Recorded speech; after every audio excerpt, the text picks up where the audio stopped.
那儿怎么了？师傅，车怎么了？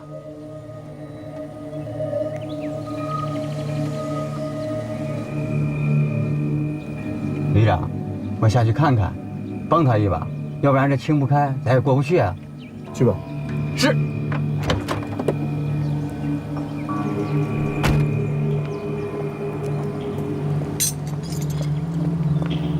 师傅，哎，车怎么了？哎，没事，出点小毛病。要不要我帮帮你？哎，正好，帮我拿一下这个扳手。好，在这儿。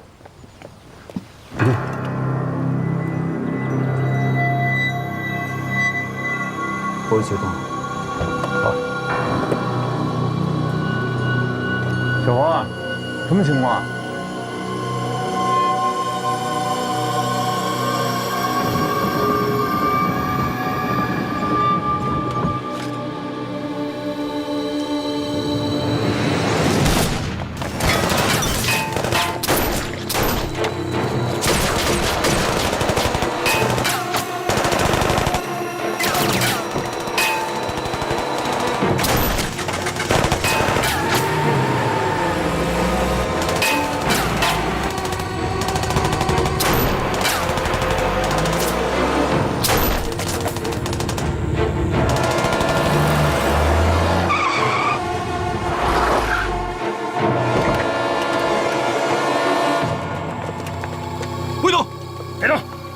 发下枪！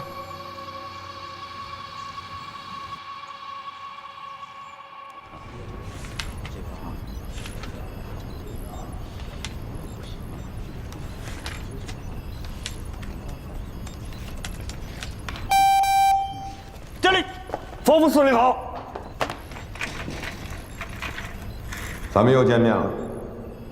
德拉米尼，男，65岁，是这次全球生化讹诈的策划者。退休前是某国军工航天公司的总工程师，狂热的战争分子。昨天被捕。据他交代，其秘密基地的发射装置是某国刚刚淘汰的换代产品，但仍属世界前进行业，已经加密，输入了不可逆的发射程序。生化讹诈。这个德拉米尼确实有他的独到之处。他认为，导弹依靠特制的弱地磁感应器飞行，在庞大的地球磁场中，它会寻找到飞行区域中磁场最弱的空间，并沿着弱磁力线进行飞行，一直飞到燃料耗尽，启动战斗部对地面进行打击。他们的概念是，导弹最后飞向哪儿，是上帝决定。国际刑警组织已将德拉米尼此举列为一次覆盖全球的恐怖袭击，并已通报各国。接到通报，我国迅速启动应急预案。秘密基地及其发射装置已在我火箭军的密切监控之下，随时启动合理和必要的应对方案。德拉米尼是要通过宣扬自己的教义，对人类利用科学粗暴干涉大自然进化做出抗议。因为已经输入了不可逆的发射程序，所以即使我们关掉发射装置，导弹依然会自动引爆。而且根据德拉米尼交代，导弹最后自动发射时间已经设定在12个小时以后。同志们，我们原以为这是一次生化讹诈，但没想到是一次带有泄愤性质的恐怖袭击。德拉米尼和他的背后组织，甚至不需要用任何代价作为置换条件。我们中国军队在这个时候要站出来，有责任、有实力解决这次危害全球的恐怖袭击。各单位迅速制定作战方案，会总支联合指挥所，我们一定要打赢这一仗。是。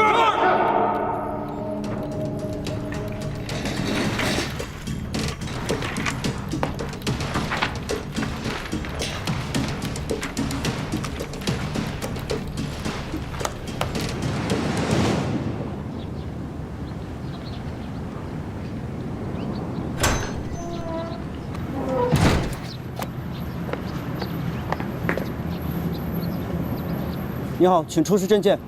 好。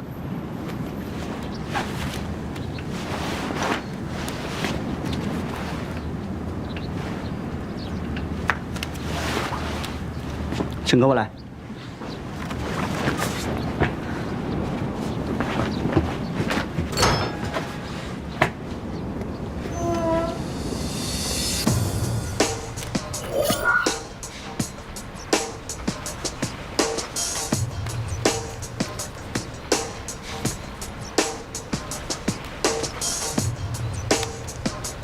请关检。好。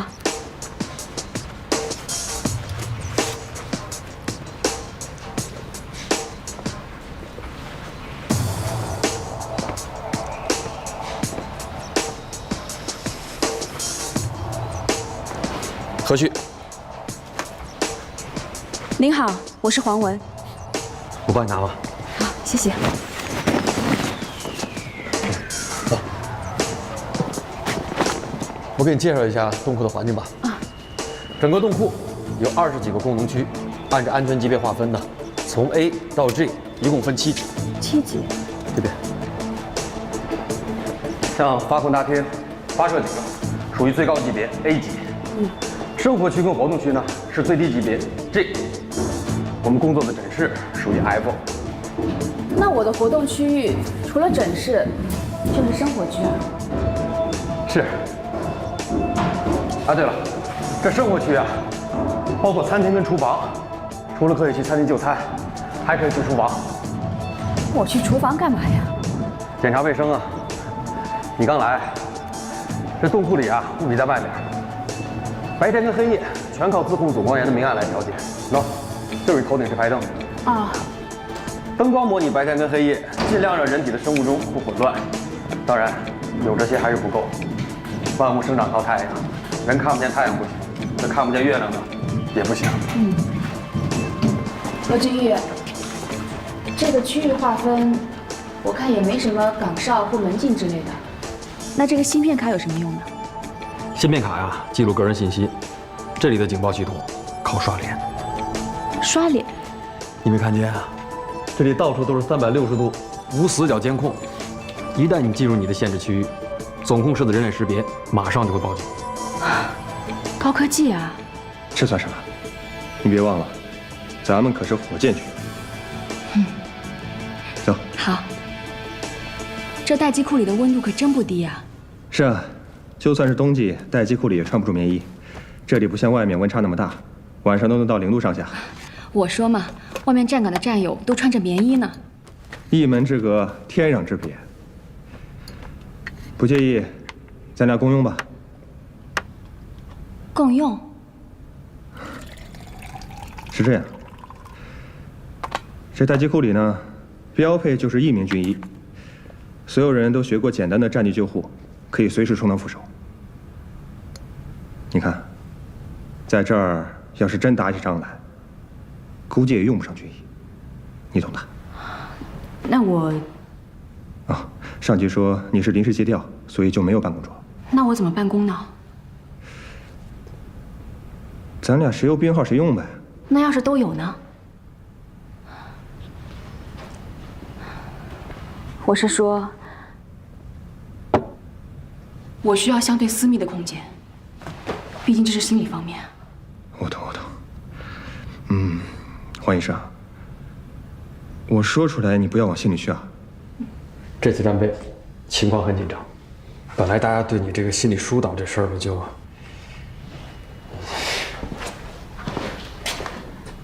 我这么跟你说吧，按照轻重缓急来排，单是解决你的起居场所已经很困难了。毕竟，这整个冻库，你是仅有的一个女兵。我知道我看起来貌似很多余，但是我相信我一定会有用的，不然上级也不会派我过来。是，我也是学医的，这个我能懂。我自己倒是无所谓，我知道这里条件有限，但是这毕竟是心理沟通，就真的没有私密的空间吗？这冻库里边啊，一个萝卜一个坑，所有的场所那都是按照实战需求设计的。或者，你可以去健身室，要不然就真没招。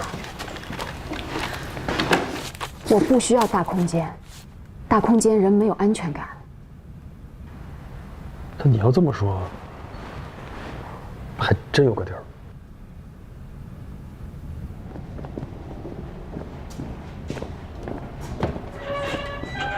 来，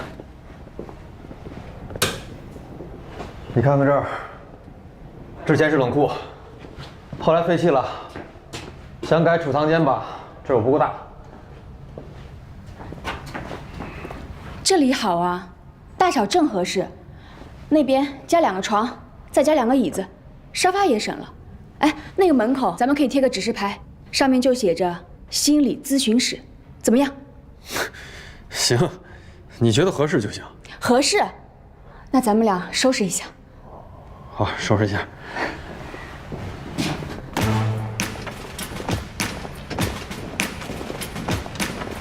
我去拿清理剂啊！哎，你去吧，快点啊！好嘞。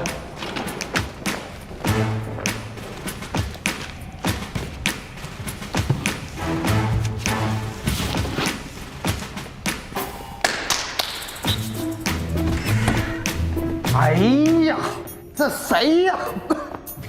这谁呀？谁呀？啊！正面的时候你们怎么模糊过关的？你搞发射你得瞄准了才行啊！简直没有公德心！哎，你看，是有人面前，但你可大声调教了。你副营长，行，别在这拍我马屁啊！我跟你讲，里边正在开会呢啊，特别重要，赶紧的。这是女厕。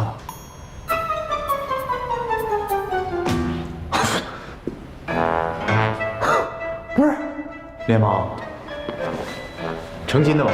啊？我是负上级的指示，把这个厕所改成女厕。那既然是女厕，就得按性别入厕。少在这跟我扯淡！咱们待机构里哪有女的？我这备房证呢，赶紧的。请您遵守阵地管理条例，按性别入厕。再不然，您跟上级打个招呼，特批也行。你有病吧？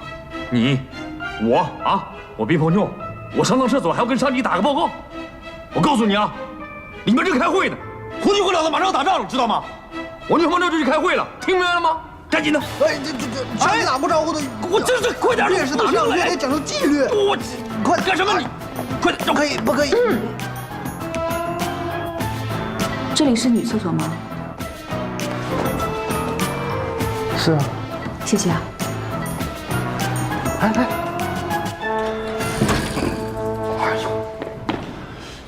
联盟，你告诉我，7号厕所在哪？出直走150米左拐。你找了啊？你给我等着。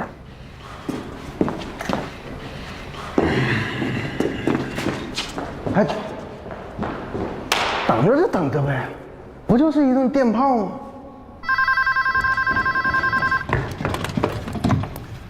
是，收到。营长，电话。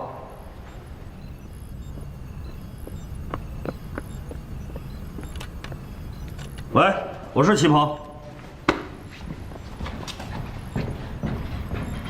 我们正在做处置方案。什么？是。明白，首长。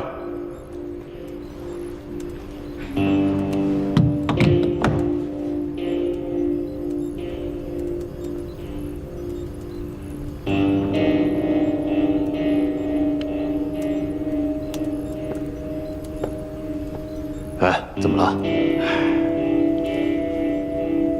旅长和政委的车失去联系了，下落不明。失去联系？到底怎么回事？我们27营旅由火箭军接管指挥，这原334旅的作战方案得到了总指挥部的认可，把首要的打击任务交给人家了。我们不再是冲锋部队了，我们是备胎。准确的讲，你们是备胎。不是营长，这不作战区调整了吗？跟调整有什么关系？全部交接了吗？那按原单位建制管理。是。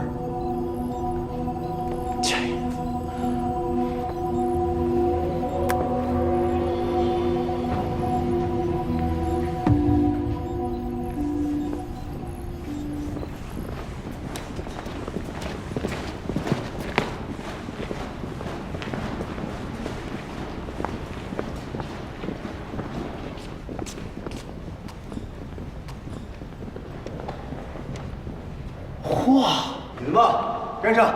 是。快点！来了。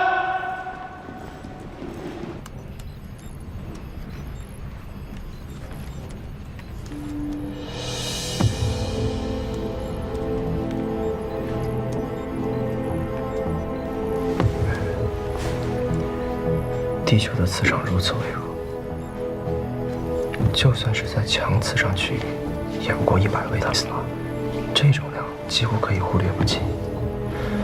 如果装载的导弹真的是循着低磁强度飞行的话，只要我们去改变弹道周围的磁场强度，就可以劫持这枚导弹到固定位置，然后进行引爆。磁场强度怎么改？导弹在高速飞行过程中，弹道经过的区域，它的磁场本来就发生了改变。此时磁场强弱是一个参照值。如果我们伴飞一枚导弹，姑且叫劫持，用更高的速度去压迫敌方导弹的预设弹道，只要比它快一点点，也就是说，2枚导弹会形成一个新的参照磁场。弱磁感应器会捕捉相对弱的磁力线方向，所以我们的导弹往哪儿飞，敌方的导弹就往哪儿飞。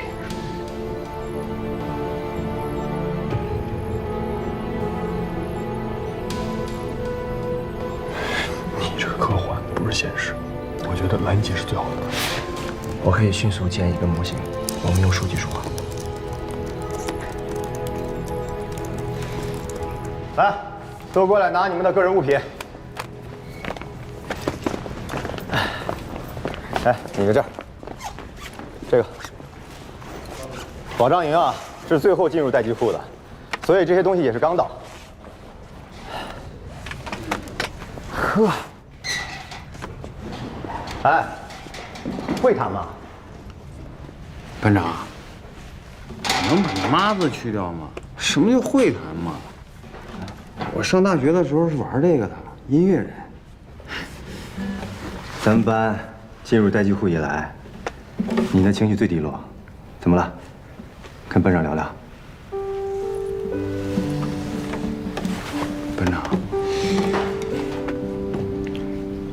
我挺好的。有什么事儿你就跟班长说，白教育你了。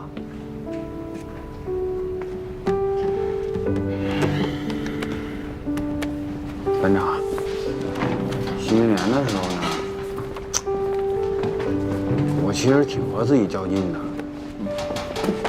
特别是提了临时班副，还嚣张了几天，总觉得让自己累点儿，能排解排解，也就不想那么多了。可是最近，我还是有点迷茫，我就一直在问我自己。到底当初来选择部队，是不是脑袋一热？哎，明白了。这每届的新兵啊，总有那么1个到2个，还动不动就迷茫。这下可让我找着。这样，以后每天晚饭，你就坐在班长的旁边，咱们俩随时谈心。就这么定了。哎，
坐下聊。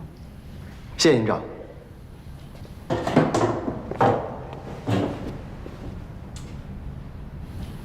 你是学什么专业的？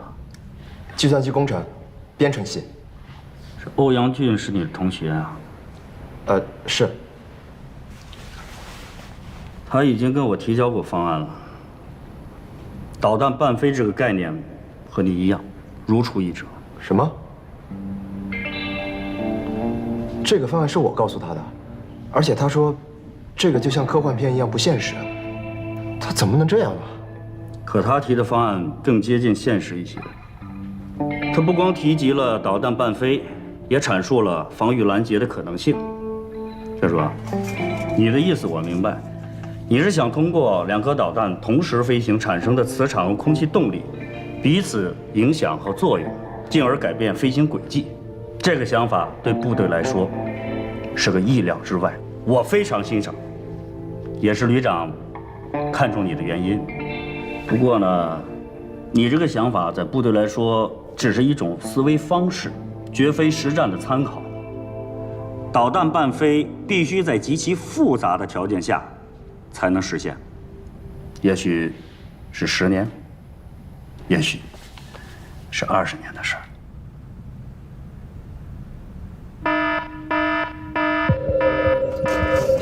毒气预警，全员集中站位。毒气预警，拿防化服。是。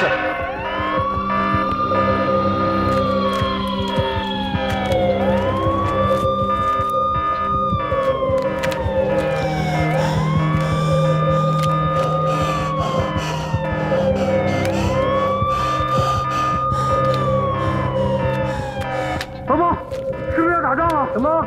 听不见？别开！危险！要打仗了！干什么？啊！赶紧站好了，你赶紧的！啊！快跑吧！别闹！你穿好了你就赶紧站过来！啊！哎，你把这弄紧了！集合！弟子们，往后坐着吧，往前站！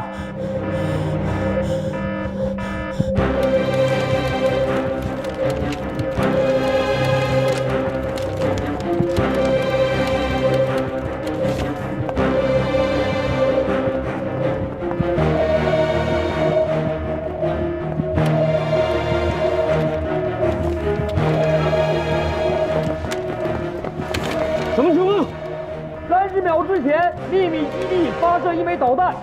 不可能这么快呀，它又不是光速。启动防身物的措施。攻击地点算出来没有？跟德拉米尼说的一样，我们根本算不了位置。但是导弹一直在飞行。我们现在掌握的数据应该是在强地市场流域的方向。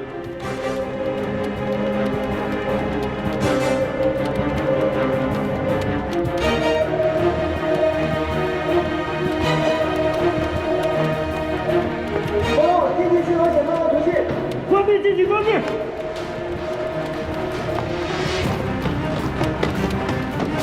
玩呢？带着。是。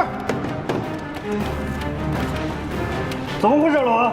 营长，1号风口发现毒气侵入，一共有4个进气口，都经过伪装。如果不是自己人，很难发现具体位置啊。老王啊，怎么4个进气装置都在报警啊？营长。我关闭进出口，启动应急气象装置。营长，我去看看，排除系统作报。啊，是。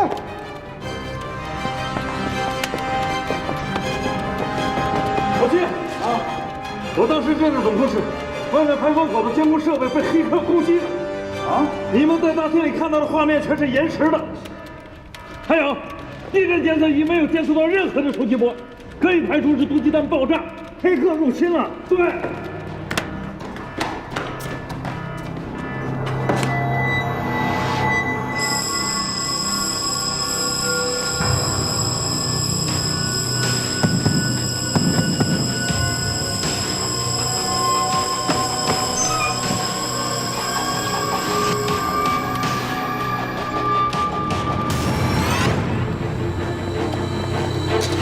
上座。同志们，报告，这国一枚鹰隼导弹已经升空，情况稳定。是。实时陆续追踪。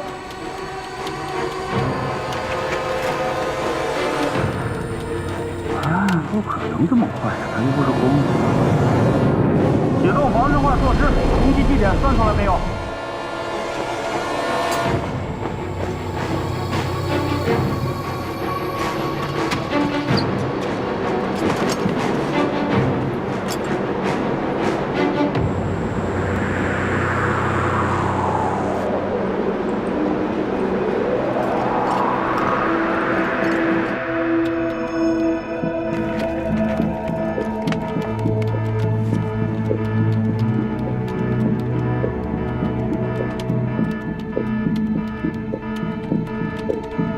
这纪国的鹰隼显然要对这枚导弹拦截。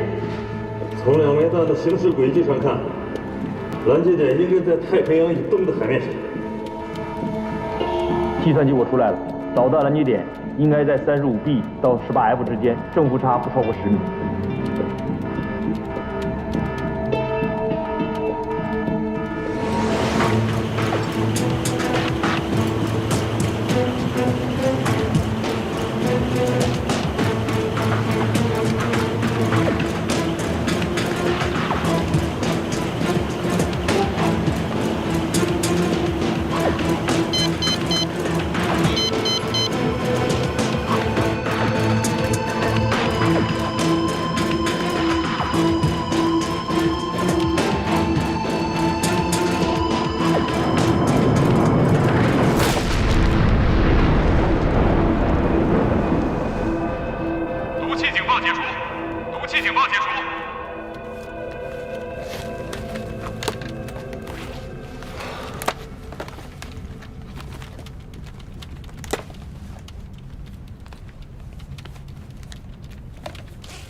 没有引爆。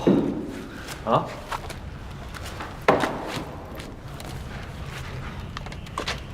报告，讲。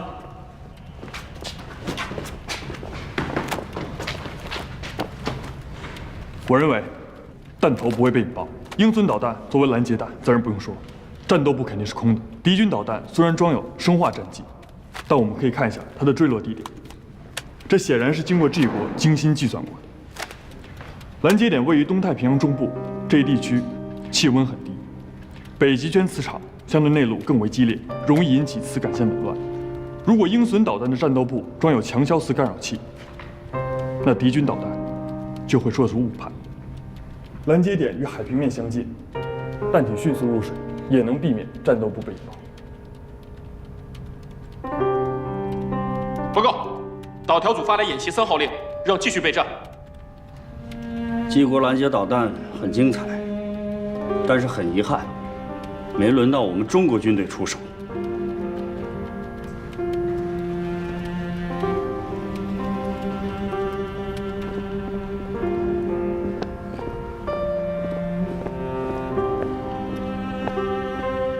什么表情？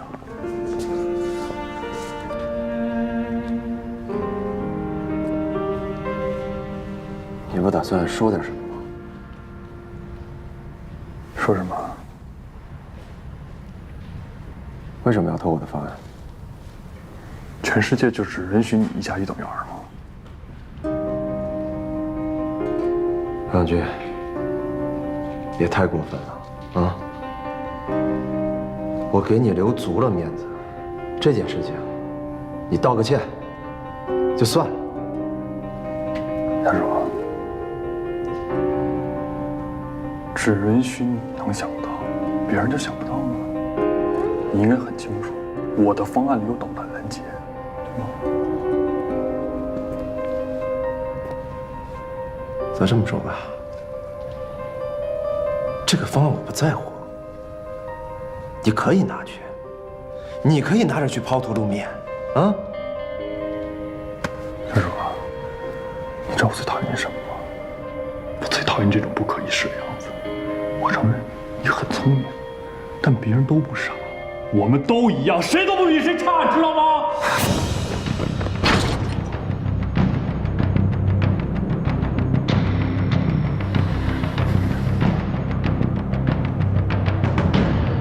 不相信，可以去战备资料库看看文档的保存时间，就知道一切了。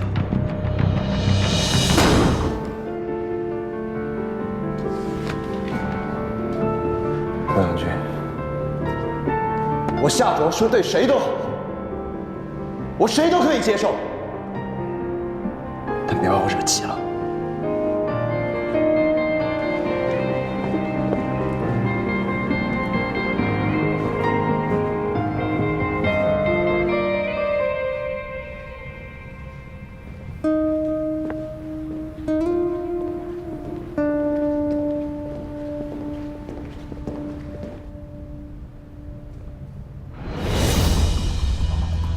你要是不相信，可以去战备资料库看看文档的保存时间，就知道一切了。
重点排查4D5F 区，限制人员侵入。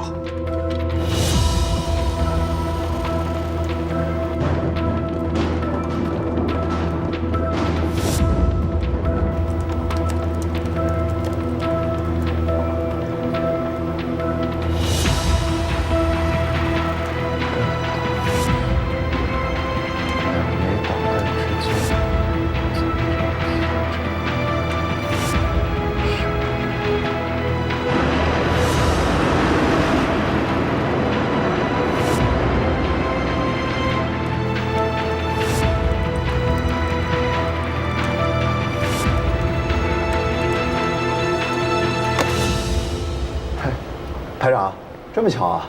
刚才我们见过。你这个新兵，油嘴滑舌。这里是禁区，你在这儿干嘛？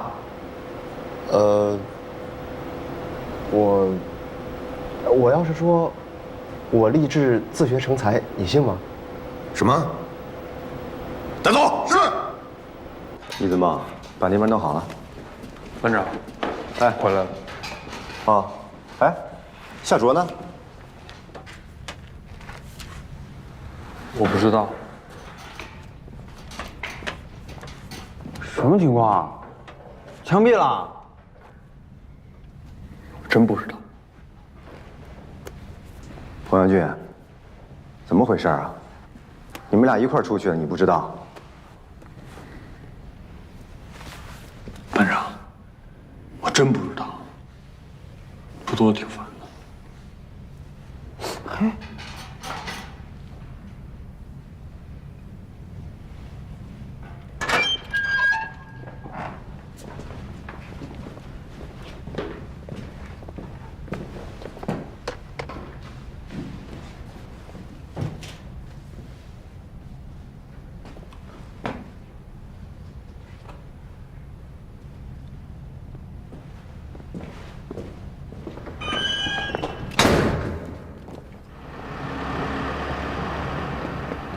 吕连长，营长，吕副营长，吕副营长，把夏卓交给我吧。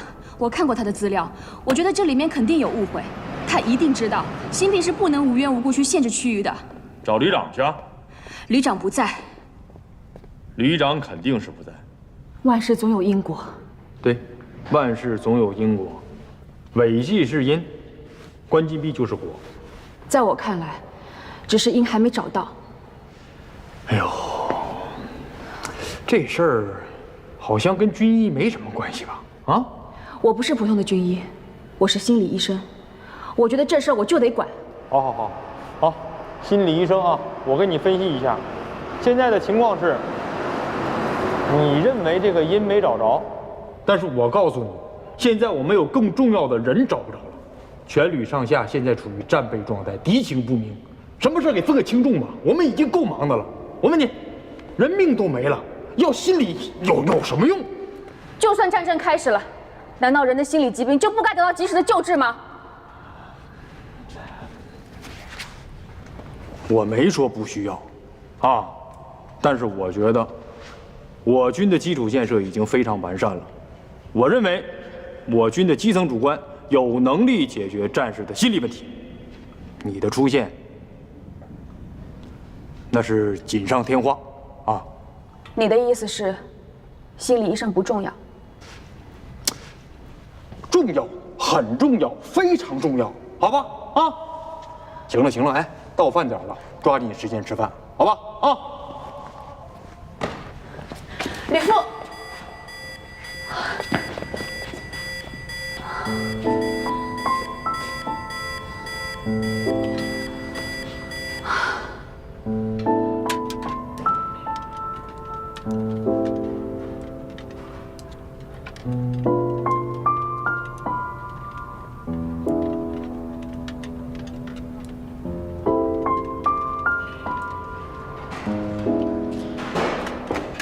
哎，这边。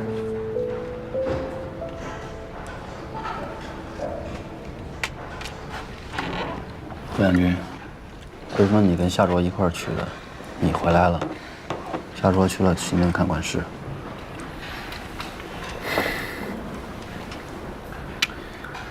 一个方案一派的争执，他的比我超前，我的比他务实。虽然内容是一样的，但是我先教的，他就我抄他的，就这么简单。超级大脑复刻版。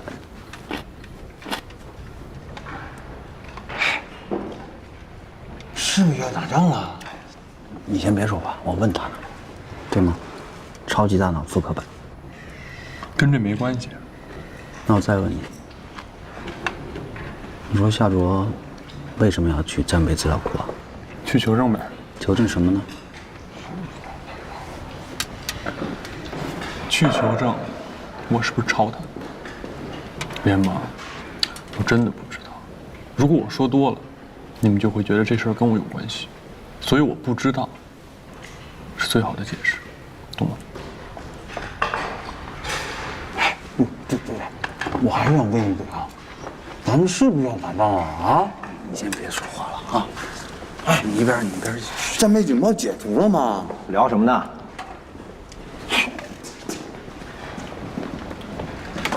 班长，是不是要打仗了？别说话了，吃饭。我去看一眼夏卓，吃完饭你们各自带回。是。韩班长。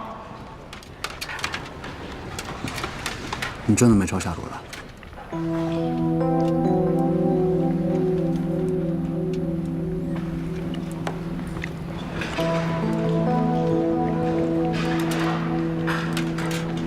行吧，虽然夏卓现在已经去了行政看管室，可是我就不明白了啊，奇了怪了，每次都是女的，多少回了，还真说不出来谁对谁错。很简单。谁不在这谁错呗。哎，你这么说就没意思了。元妈，你要是处处帮着夏卓说话就没意思了。3个对1个是吧？在学校才这样，在部队还这样。欧阳军，我跟你说这么多，不是在给你摆事实讲道理吗？你自我检讨一下。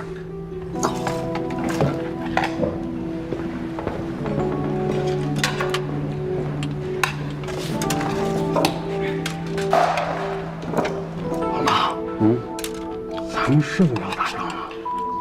哎，你吃饭啊。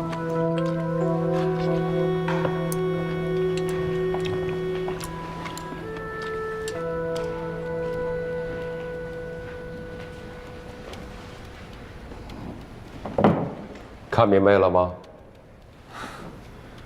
这人刚到，演习对抗就开始了。这下啊，吕里还真的以为我们失踪了。假一真来真一假嘛，你们俩委屈了。我们就是利用了一个时间差，把大伙都骗了。秘密基地用生化讹诈，全球搞劫持，这也是千真万确的。我们中国也在密切注视着这一场生化讹诈，总部就是利用这个实战的背景，把一支不能参战的火箭军拉进了这场真实的谎言之中。你们再看看这个，这一切都发生在短短的几个小时之内。我突然产生了一个大胆的想法，就是利用事件信息不对等的时间差，看看我们的火箭军能否打赢一场不是我们刻意出题的模拟演习。你们千里大移防，舟车劳顿，立即进入了准备，投入了战斗，这就是最好的检验。的确，我们也想看一看你们270旅在真实的战争环境下，你们是如何应对的，所以我们还派出了黄文。黄文，我们要看一看，一直号称王中王的270旅，在失去了旅长、没有了政委的情况下，各级指挥员是如何发挥应有的才能。这种事情在实战当中不是不可能发生的。第二，黄文是心理学，尤其是战争心理学的专家。他进入待机库，是为了观察发射营的每一个人在极端环境下的心理应激反应，这样给你们移防后续的心理建设和心理辅导，采集更多的实战数据。我明白了，讹诈危机其实早就已经解除了，只是洞库里的人还不知道。我们还给了杨参谋一个更重要的任务，那就是用己之矛，破己之盾。在被隔绝这段时间，我一直在配合总部导调中心的人，一直在给270旅出各种难题。谁最了解你们的弱点？你们自己最清楚。谁最了解待机库的情况？还是你们自己最清楚。假如敌人和我们一样，对情况了如指掌，想要进攻待机库，该如何出手？我们利用了一切手段，攻击待机库，切断通讯，和总部失联，电脑入侵和毒气袭击，瞒天过海。过去我们演习在大喇叭里总是在喊请注意，这不是演习。那么我们为什么不来一次让大伙都认为是实战的演习呢？那么怎么才能让大伙相信呢？我觉着这一次真是难得的机会。好，太好了。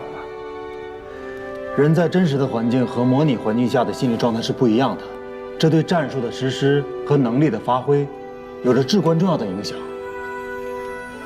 情况就是这么个情况，你都听明白了吧？请首长放心，不管情况是真是假，对我们270旅来说都必须要拿下。我还是那句话，100分的主官带不出60分的兵。可是我们在释放给270旅所有的资料和视频当中是有破绽的，这也是战情分析考核的一部分。按照我们以前的时间限制，你们还有1个小时。如果你的手下没有发现破绽，那可能连60分都达不到。最起码，这是对战时情报分析的失误嘛，没有识破这个陷阱。阿雷啊，你要相信主官，但是不要永远依赖主官。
发现。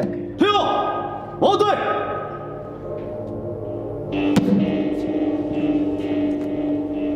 开门。喊什么喊啊？啊，还嫌不够丢人是不是？班长，我有重大发现。吃饭。班长，我不吃饭，我有重大发现，这是演习，是演习。什么演习呀？你拿我当傻子是不是？不是，班长，你听我说，旅长跟政委都没有走丢，这就是一场演习，真的是一场演习。好，演习，你就好好演习，在这屋怎么待着？演习。班长，我用性命来担保，我真的没有撒谎，你就给我5分钟，让我去证明自己。如果我错了，你们可以处分我。我们通过外军成功拦截导弹的结果看出，这是一件真实发生的事情。可是我们仔细想一想，我们在得到这个消息的时候是在14点15分，他们和中国的时间差是-5个小时，也就是说，在他们动手的时候是当地时间的早上9点15分，着落点东太平洋跟我们的时间差是正3个小时，也就是说，当2枚导弹到达东太平洋的时候，应该是当地时间的17点15分，而那个时候天应该是黑的，对吧？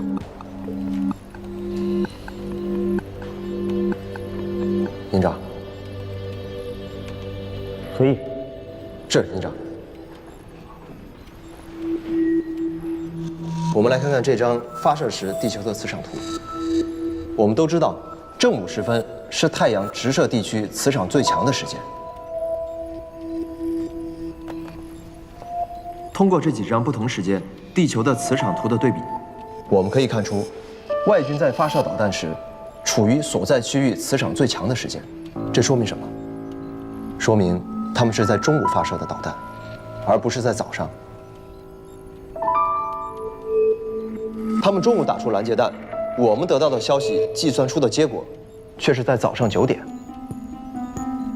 这是个 bug， 要么就是导弹穿越了时间提前发射了，要么就是导弹就是在中午发射，只不过是昨天中午。我们只关注到导弹发生的事实，却忽略了时间的错位。昨天中午，政委和旅长都还在啊。对，也就是说，如果真的动手了，仗早就打完了。我们应该是被总部利用了信息不对等的时间差，完成了一次演习。所有的原始数据都是真实的，只是跟我们的进度不匹配。这就是我的结论。营长，别再犹豫了，犹豫比停滞更可怕。现在最重要的事情就是赶紧找到旅长和政委。我可以去。我告诉你，夏卓，个人表现欲不要太强，好好反思一下你自己的问题，别再扰乱军心了。班长，哎，班长，你们为什么不相信我呢？你们赶紧派人去找旅长和政委，说不定这是一场比赛，去晚了就真的输掉这场比赛，成为失败者。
各位接生官，哎，王班长，到。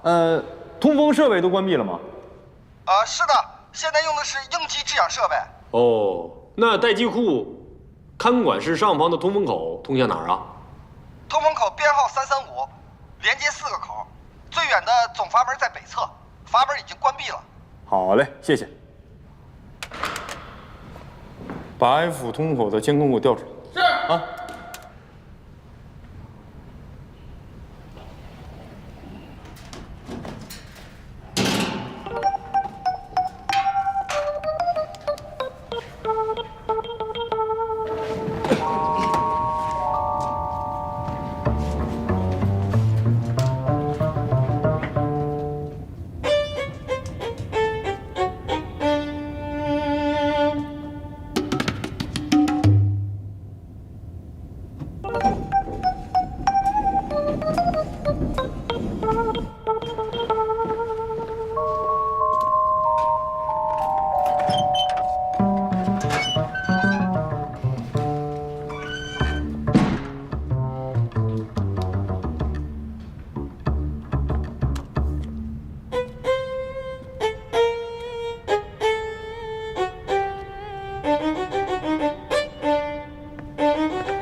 小主，我帮帮啊！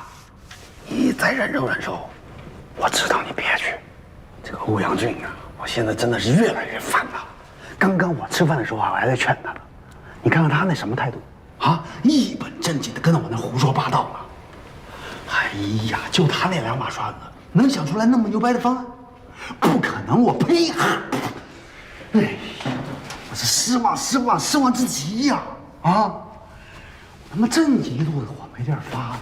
你说像我这种德智体美全面发展的学生，上大学的时候不受重视也就算了，本以为到了部队是吧，总该拼个综合实力了吧？啊，怎么样？到了还是一样，还是那种偷奸耍滑的人吃香。哎呀，我这么优秀的人，不照样上厕所吗？哦，还有那个吕征，哎呀，那家伙，那大嗓门，那大眼珠子啊，那整个就是一个东北大叫驴啊，是吧？这种人就应该给他一撸到底。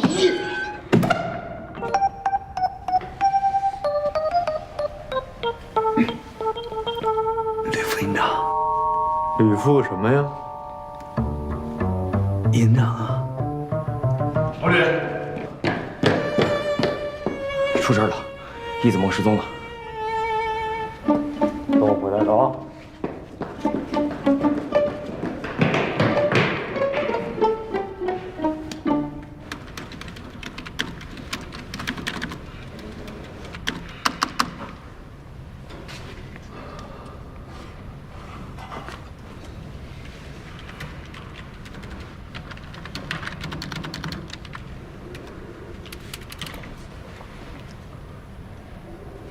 ！4个通风管道全都关闭了，现在通向外面的只有待机库的隧道。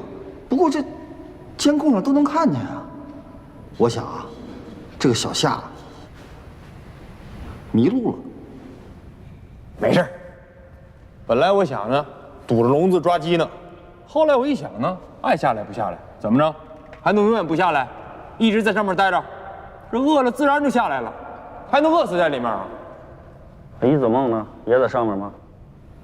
不，那也没别的地方能去了呀。不是，这90后兵也真是的啊，动不动就玩消失。你说，没事，路我熟，我再去找找。不用去，谁也不用去。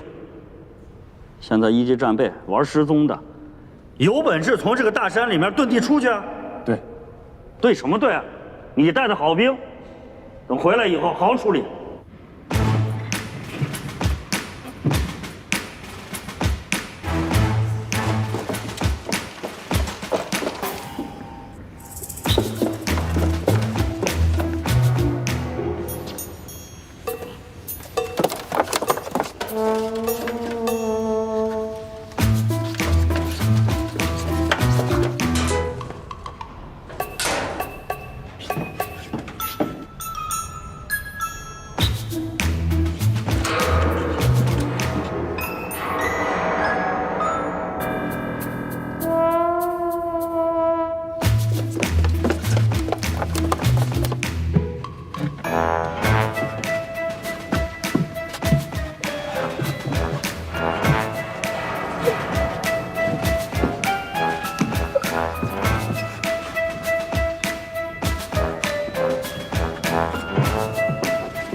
我说我怎么老觉得有人在背后跟着我？原来是你啊！你怎么你疯了呀？你当逃兵啊？哎呀，你怎么突然出现了？吓死我了！什么我逃兵啊？我是看着你出来我才跟着出来的，还看见我了，我就不信了。你要看着我在后边，你能让我爬出来？说，你为什么逃出来？你呢？我要执行一项秘密的任务。啥秘密任务啊？我要找到旅长和政委。哎呀，旅长和政委都丢了，你不知道这事儿啊？啊？假的，你相信我。哎啊，你别转移话题啊！你说你为什么跑出来？我出来躲躲。躲躲？哎呀，要打仗了，我不出来躲躲，万一炸死在里边怎么办？胡说八道什么呀？你知道吗？你这样是逃兵。哎，你才是逃兵呢！你别瞎说啊！我就出来躲躲的。你不觉得现在特别危险吗？危险啊！哎，你想啊，那个旅长和政委都丢了，我一想这事儿我就觉得害怕，再加上毒气啊，那个面罩，话都说不出来，还通讯还中断了。你说，万一我炸死在里面，我怎么办啊？我跟你说了，这是假的，这都是一场演习。哎呀，夏卓，宁可信其有，不能信其无。哎呀，算了，跟你说不清楚，反正我会证明我是对的。那还待着干嘛呀？赶快去找吕布，找到吕布，一切就明白了。上哪儿找啊？上哪儿找？你问我呀！我跟你跑出来的，你问我往哪儿走，我怎么知道往哪儿走啊？我要知道往哪儿走。你别这么说啊！你别回去说你是跟着我跑出来的。你要这么说，你自己回去。夏卓，我自己出来的啊，我就是出来躲躲。那个，佳珍，你都这时候，你别让我回去了，你怎么办？走吧。哎，哎。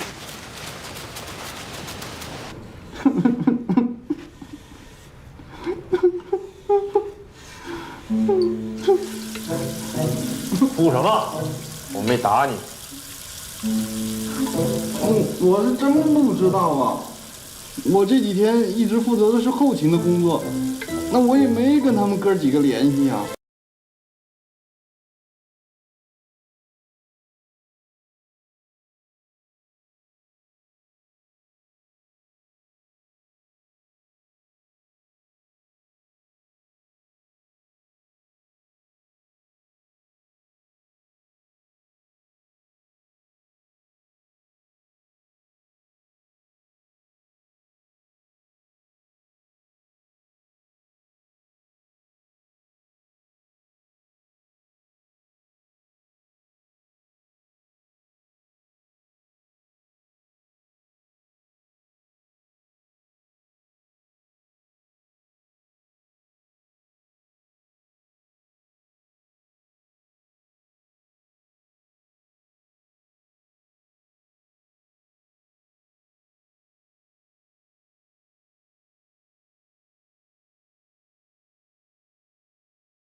吕副营长记性还不错啊。哟，还生气呢？啊，不就是以前怼过你一次吗？不至于吧？我也没往心里去啊。啊，没往心里去，那挺好。行吧，人在哪呢？交出来吧。您看看，我这一共就这么大，我能把人藏哪去啊？要不您找找。看，这话说的，你不是曾经这个偏袒过夏卓吗？什么叫我偏袒夏卓？再说了，就算我想把人藏起来，第一，您对这儿比我熟，就连您都找不着，更别说是我了。第二，我这个人吧，对事不对人。虽然我觉得你们在关夏卓禁闭的问题上有所不当，但是我作为一名现役军人，我又怎么可能在这么重要的时刻关你一个大活人啊？第三，就我这活动区域受的限制，我能去哪儿？行，坐啊，坐。哎呀，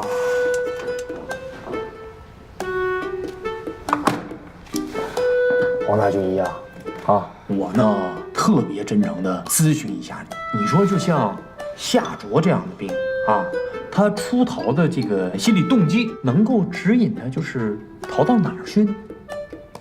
我这里是心理咨询，不是算卦的。告辞。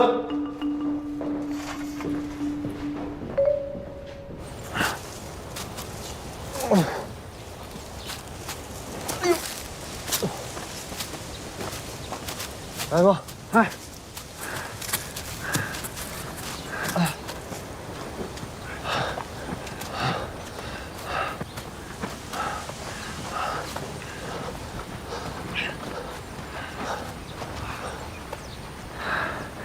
夏卓，我不行了，我走不动了。别不行了，再坚持一下，走。哎，别拉我，别拉我。哎，夏卓，你有没有想过啊？万一你找不着吕布，怎么办？不可能，不可能，我肯定能找到他们。走。哎，走不动了。哎，我先去看看。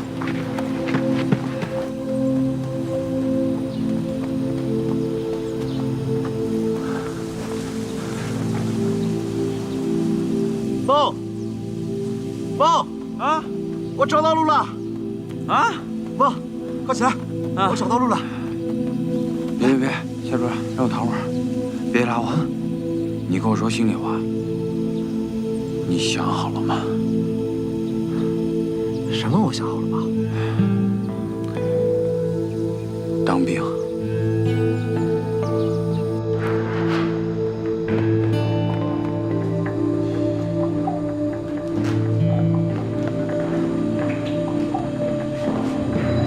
老吕，或许啊，咱们冤枉夏卓。什么呀？就突然间来这么一句，啊，这小子到现在还没找着呢，我这气还不打一处来呢。注意情绪。哼，冤枉什么？你是说他擅闯资料室的事儿啊，还是说演习的事儿？都有。呀，好，那我跟你单独说一说啊。擅闯资料室这事儿没冤枉他吧？啊？你说演习这事儿吧，哎呀，我也想了挺久，可能他说的还真是对的。那你怎么不说？我说什么呀？我说什么的都是武断啊！他在那个位置上，他想怎么说怎么说。站在你我的位置上，能乱说吗？说出来话要负责任的。哎呀，太阳打西边出来了，一个崇尚土炮的人拒绝武断。老吕，你这话太搞笑。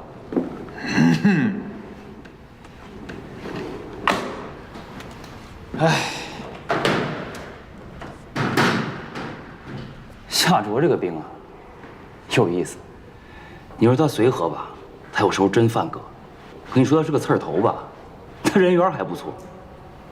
咱也带了不少兵了，按黄医生的话说，他有点人格分裂。哎，是不是智商高的人都这样？什么叫智商高啊？啊，怎么你就能谈到人格分裂上了呢？哎，老邵啊，我不管他话说的多么有道理，首先他违规违纪这事情就应该严惩不贷，没毛病吧？其次，他现在是一个兵，他就应该干好自己该干的事儿。我不管他之前是什么身份啊，什么世界冠军啊，超级大脑，他现在最重要的就是你我的兵，在我们手底下就应该服从命令。咱俩当兵那会儿，哪有什么心理辅导啊，还心理暗示啊？我就一个原则，没有什么事情是一顿土炮解决不了的，如果有，就加一顿电炮。打住吧啊！又是那套歪理邪说，这都什么年代了还打兵？你看你这话说的啊，我那叫歪理邪说吗？我那叫暴力美学。你夸你自己呢？行，那你说，我天天说打病，我动过手吗？让我真打，我能舍得吗？说的对。走吧，别坐着了，营长都冒烟了，让我找你呢。那你怎么不早说呀？你也没早问。等会儿，好。你想想，我们还要在这里当2年兵，就这2年里，训练、待机库战备，各种任务。我想一想，这日子还挺煎熬的。害怕。大柱啊，你看看，我怎么就跑到这鬼地方来了？我说你最近怎么魂不守舍的？原来根源在这儿。梦，你今天问我的这个问题，我真的没有办法回答你。总有人说，当兵后悔2年，不当兵后悔一辈子。我现在是真的没有资格去评价这句话。可是我想的比较简单，既然我来了，我就想把它干好，最起码对自己有一个交代，是吧？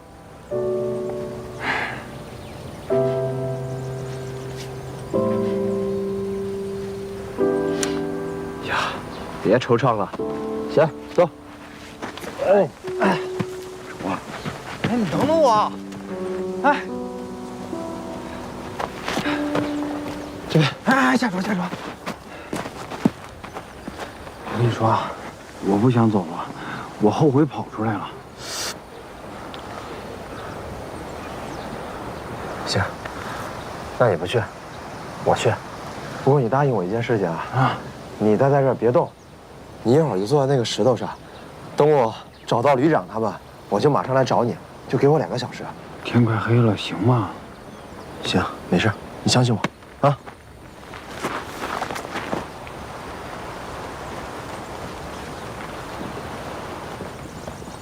夏主，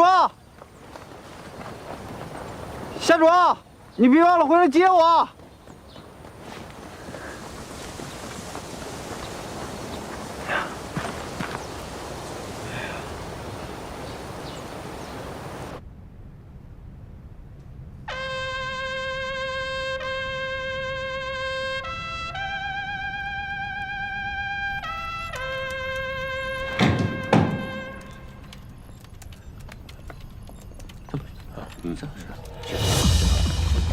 报告，报告，说。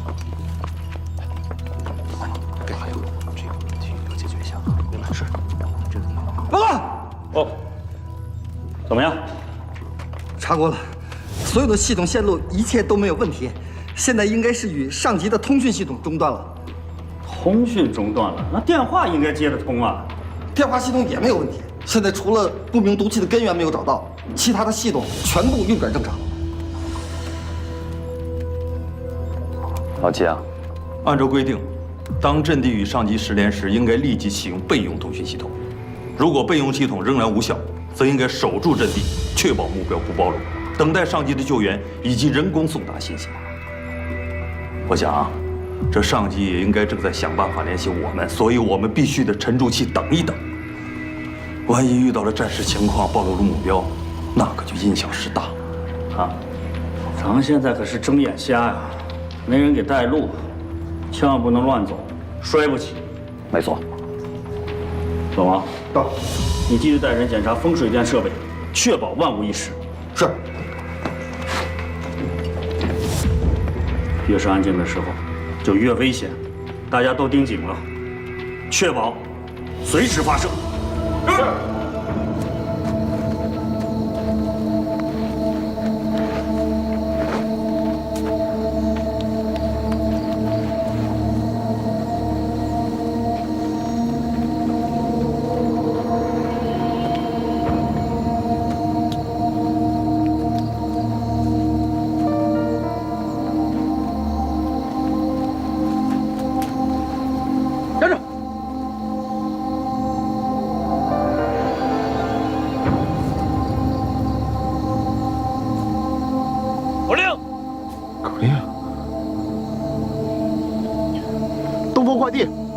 再给你一次机会。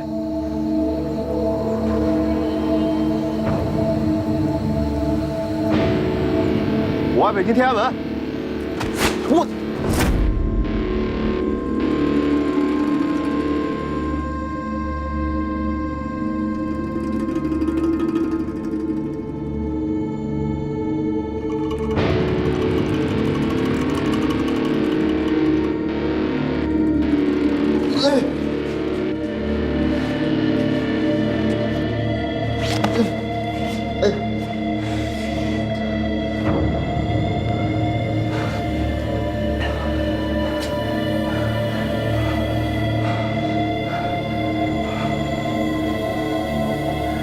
叫什么名字？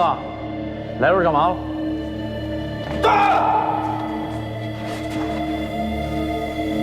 班长，我叫新兵，不，我叫夏卓，我真的不知道你们的口令，刚才你们突然出现，我真的是懵了。你哪个部队的？你们连长叫什么？班长，我有证件，哎，我证件没带，我是偷偷跑出来的。我问你，连长叫什么？连长叫吕真，指导员叫少帅。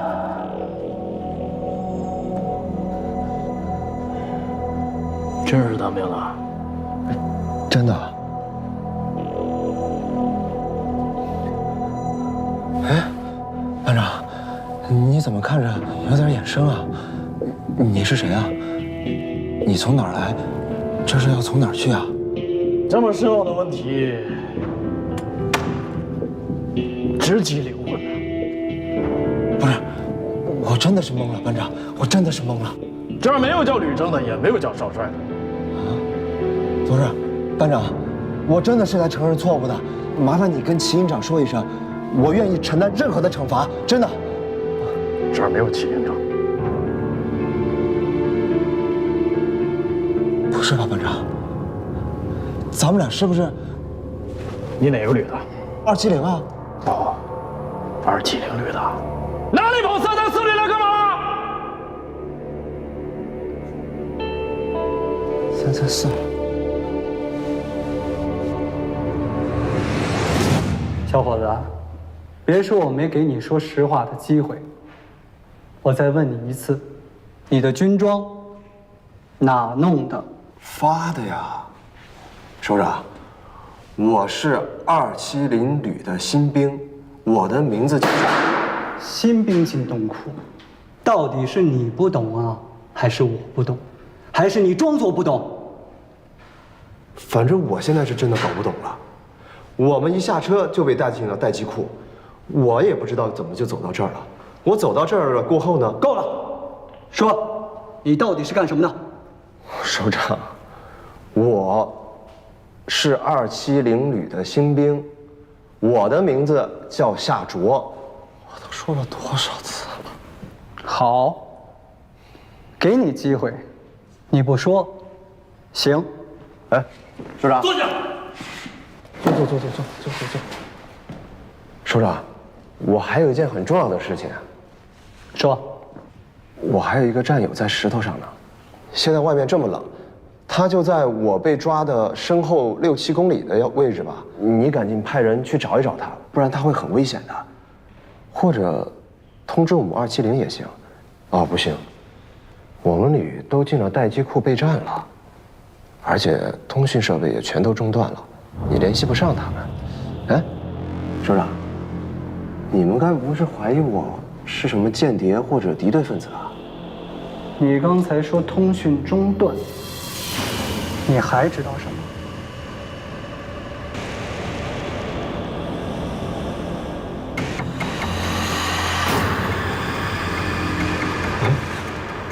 首长，你们是不是也在执行针对生化劫持的演习啊？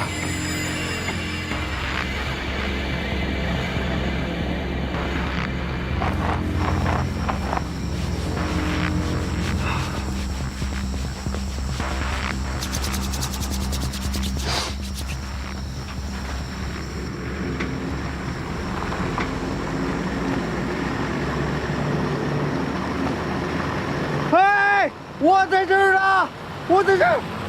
我在这儿！我在这儿呢，是下船让你们救的吗？喂！啊！外北京天安门。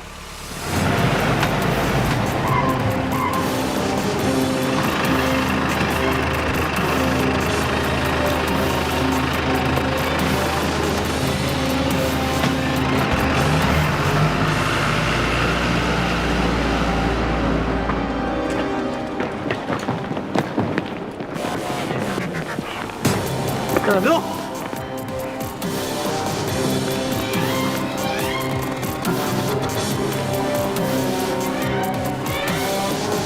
干什么？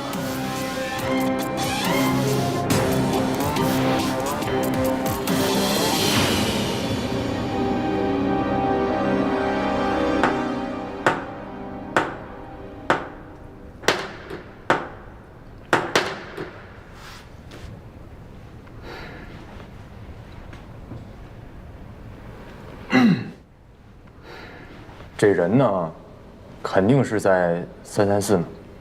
问题是，要不要？怎么要？这什么时候了？你说这话，你自己带的兵跑了，问我们要不要？2个大活人，从风筒子钻了出去，一个让活捉，一个让送回来，这不就是脱裤子推磨，转着圈丢人吗？好了，人丢了，大家都有责任，对吧？不管怎么说，夏卓在334安全还是有保障的。我们的当务之急是要弄清大局面的状况，对吧？我说2句啊，我的想法，这个通讯中断至今没有修复，咱们拿不到下一步的行动指示。就算这个吕布出现任何差池，这上级领导也不可能让这个联系出现这么长时间的空窗期，所以，我觉得是有可能性的。这应该是个演习。否则，旅长和政委不可能凭空消失，这可不是小事。是啊，正是因为是大事，所以上面不可能无动于衷嘛。这样，吕征少帅，到，通知一下5年以上的老兵、党员，会议室开会。是。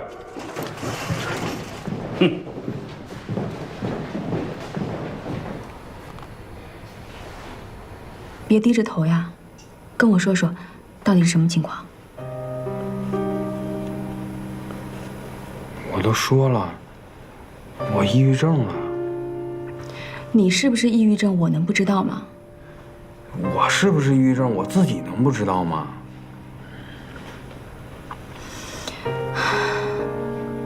知道逃兵要被如何处置吗？来，